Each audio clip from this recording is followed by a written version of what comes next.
Assalamualaikum warahmatullahi wabarakatuh. Perkenalkan, kami mahasiswa PPG-PGSD dalam jabatan kategori 2 Universitas Muhammadiyah Surakarta akan memaparkan hasil diskusi tugas wawasan kebinekaan global. Topik yang kami diskusikan yaitu topik 4, keragaman di sekolah, sekolahku bineka. Kelompok 4 terdiri dari 7 anggota. Yang pertama yaitu Ibu Nindi Aromatika, yang kedua Ibu Nur Rahmah Fajarina, yang ketiga Ibu Nurul Afriani, yang keempat Ibu Nurul Hasanah Suratman, yang kelima Ibu Putri Ristianingsih, yang keenam Ibu Resti Kurniasari, dan yang ketujuh Ibu Rija Maria Rahmawati. Untuk pemaparan yang pertama akan disampaikan oleh Ibu Nindi Aromatika. Kepada Ibu Nindi, dipersilahkan. Untuk capaian pembelajaran, yaitu yang pertama, mampu membuat rencana tertulis proyek aktivitas kebinekaan di sekolah. Yang kedua, yaitu mampu mengimplementasikan proyek aktivitas kebinekaan sesuai jadwal yang telah ditetapkan. Pada pembahasan kali ini, metode yang kita gunakan adalah marka, yaitu M mulai dari diri, A aktivitas, R refleksi, K konsep, dan A aplikasi. Mulai dari diri, yaitu pertanyaan pemantik yang mengantarkan kepada topik pembahasan, kemudian aktivitas yang pertama mengajak peserta mengalami langsung, kemudian menggunakan permainan, cerita simulasi, dan lain-lain. Untuk refleksi, yang pertama menggali makna dari aktivitas, kemudian merefleksikan aktivitas ke dalam pengalaman pribadi. Untuk konsep, yang pertama menyajikan aktivitas dan refleksi menjadi poin inti pembelajaran, setelah itu memperkuat dengan teori, data, dan fakta. Untuk yang terakhir, aplikasi yaitu tantangan, misi, atau proyek untuk menerapkan konsep dalam kehidupan nyata.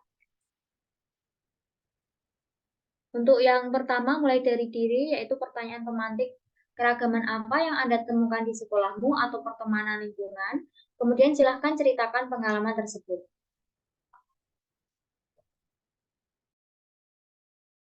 Penjelasan selanjutnya akan disampaikan oleh Ibu Putri Ristianingsih. Ya, kemudian untuk bagian kedua yaitu aktivitas. Di sini aktivitasnya yaitu adalah Market Day makanan dan minuman khas daerah.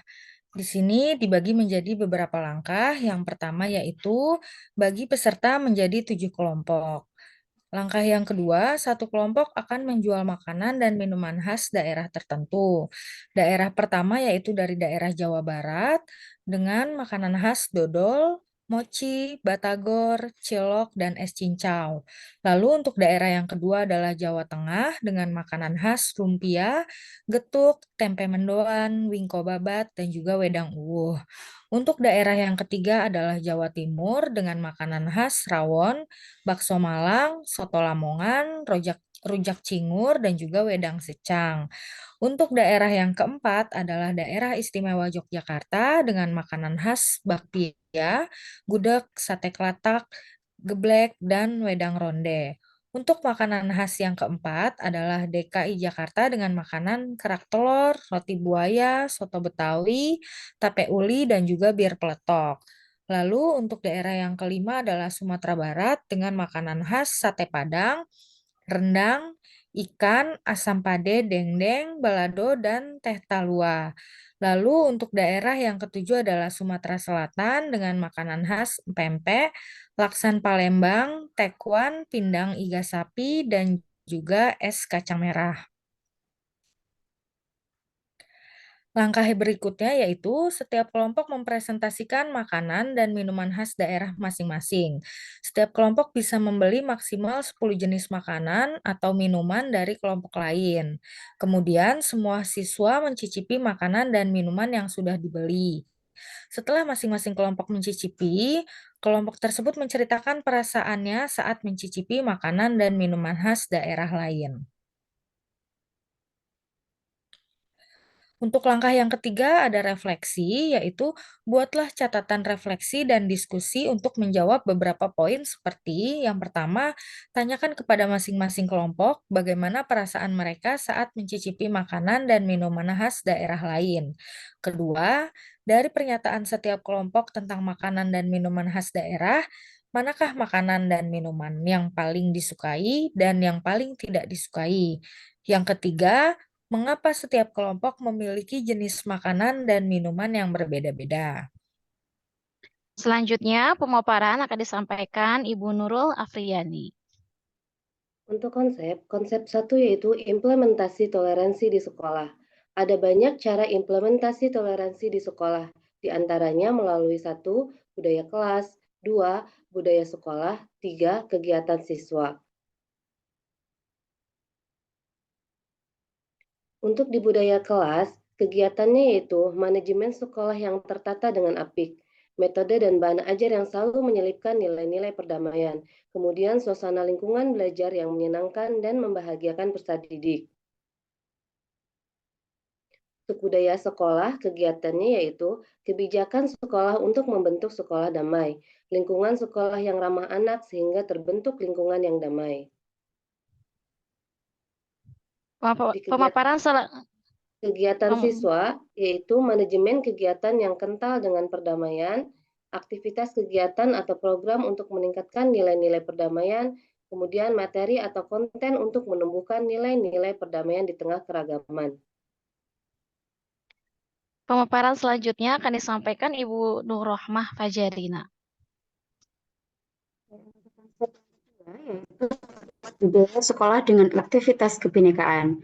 Contoh ragam kegiatan kebinekaan yang bisa dilakukan di sekolah antara lain adalah yang pertama melalui kegiatan olahraga dan permainan. Yang kedua melalui kegiatan seni, budaya, dan agama. Yang ketiga melalui media komunikasi visual. Dan yang keempat melalui kolaborasi dengan sekolah lain. Nah, berikut ini adalah contoh kegiatan sekolah yaitu olahraga dan permainan. Di sini akan terlihat sikap toleransi. Selanjutnya adalah contoh dalam kegiatan yang dilakukan siswa melalui kegiatan seni, budaya, dan agama. Di sini melalui tarian adat.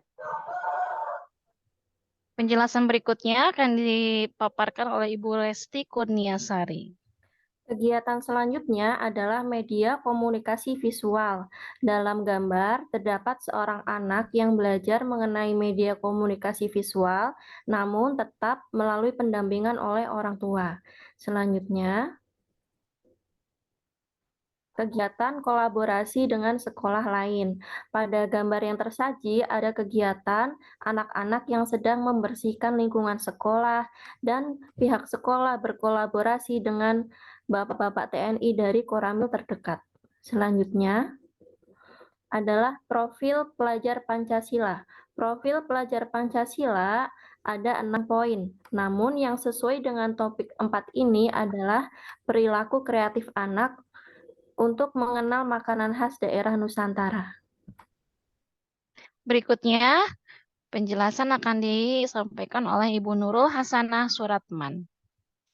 Berikutnya adalah aplikasi. Dalam aplikasi, kegiatannya yaitu menyelenggarakan Market Day makanan khas Nusantara. Praktik membuat makanan khas daerah dilaksanakan setiap hari Sabtu di awal bulan. Kegiatannya antara lain, yang pertama menyelenggarakan praktik membuat makanan khas daerah provinsi yang ada di Indonesia. Kemudian setelah itu memasarkan makanan khas daerah yang telah dibuat. Untuk tugasnya, silahkan menuliskan hal baik apa yang didapatkan dari topik 4 ini. Kesimpulan, pembelajaran yang dapat kita peroleh dari materi keragaman di Sekolahku Bhinneka adalah setiap daerah memiliki keunikan dan keragaman kuliner. Aneka ragam makanan khas dari berbagai daerah di Nusantara merupakan kekayaan budaya bangsa Indonesia yang patut kita syukuri dan kita lestarikan. Salah satu cara untuk melestarikan makanan khas Nusantara di sekolah adalah dengan mengadakan Market Day. makanan khas Nusantara. Terima Demikian kasih. Demikian presentasi hasil diskusi dari kelompok 4 dalam kegiatan wawasan kebinekaan global. Terima kasih atas perhatiannya. Wassalamualaikum warahmatullahi wabarakatuh.